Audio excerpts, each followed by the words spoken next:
Party నుంచి వచ్చిన ఎమ్మెల్సీకి speaker ఫార్మాట్లో చైర్మన్ గారికి నేను పంపుతా ఉన్నాను రాజీనామా పత్రాన్ని.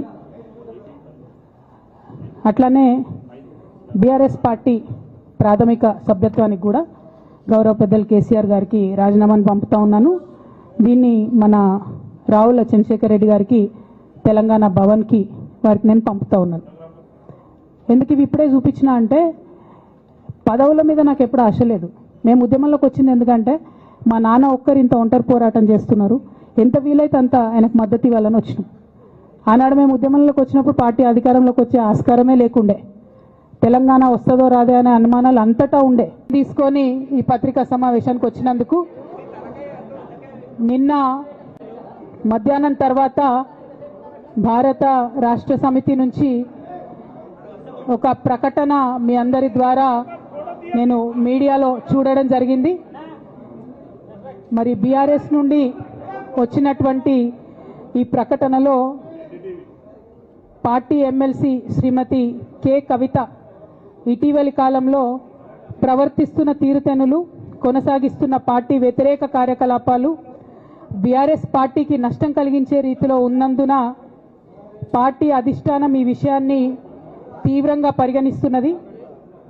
పార్టీ అధ్యక్షులు శ్రీ కె చంద్రశేఖరరావు గారు శ్రీమతి కె కవితను తక్షణం పార్టీ నుండి సస్పెండ్ చేస్తూ నిర్ణయం తీసుకున్నారని చెప్పి మరి నాకు ఒక ప్రకటన నిన్న టీవీల ద్వారా అందుకోవడం జరిగింది.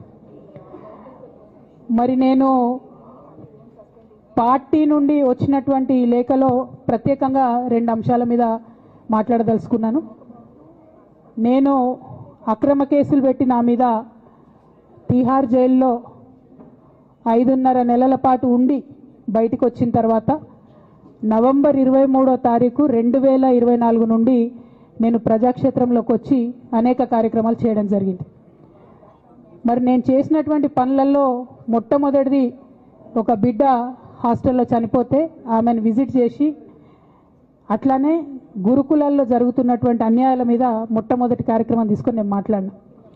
ఆ తర్వాత బీసీలకు జరుగుతున్నటువంటి అన్యాయం, కాంగ్రెస్ పార్టీ మేనిఫెస్టోలో ఇచ్చినటువంటి 42% హామీ కోసము పెద్ద ఎత్తున నేను పనిచేయడం జరిగింది. అట్లానే మహిళలకు 2500 ఇవ్వాలని చెప్పి పోస్ట్ కార్డు ఉద్యమాన్ని నేను చేపట్టడం జరిగింది. పెద్దవాళ్లకు పెన్షన్లు పెంచాలని నేను ఉద్యమాలు చేయడం జరిగింది. తెలంగాణ తల్లి స్వరూపాన్ని మారిస్తే అట్లెట్లా మారుస్తారని రౌండ్ టేబుల్ సమావేశం పెట్టినాం. బనకచర్లు అక్కడ కడుతున్నారంటే దాని మీద రౌండ్ టేబుల్ సమావేశం పెట్టినాం. ఓవరాల్గా తెలంగాణ ప్రాజెక్టులు, అందుబాటులో ఉన్నటువంటి నీళ్లు, వీటన్నిటి మీద కూడా రౌండ్ టేబుల్ పెట్టినాం. భద్రాచలం దగ్గర 5 గ్రామాలు ముంపు సమస్య ఉంది, ఎవరు పట్టించుకుంటలేరంటే వాళ్ళని పిలిపించుకొని రౌండ్ టేబుల్ సమావేశం పెట్టి ప్రభుత్వం మీద ఒత్తిడి తీసుకొచ్చే కార్యక్రమం చేసినాం. ముఖ్యమంత్రి గారు సొంత జిల్లా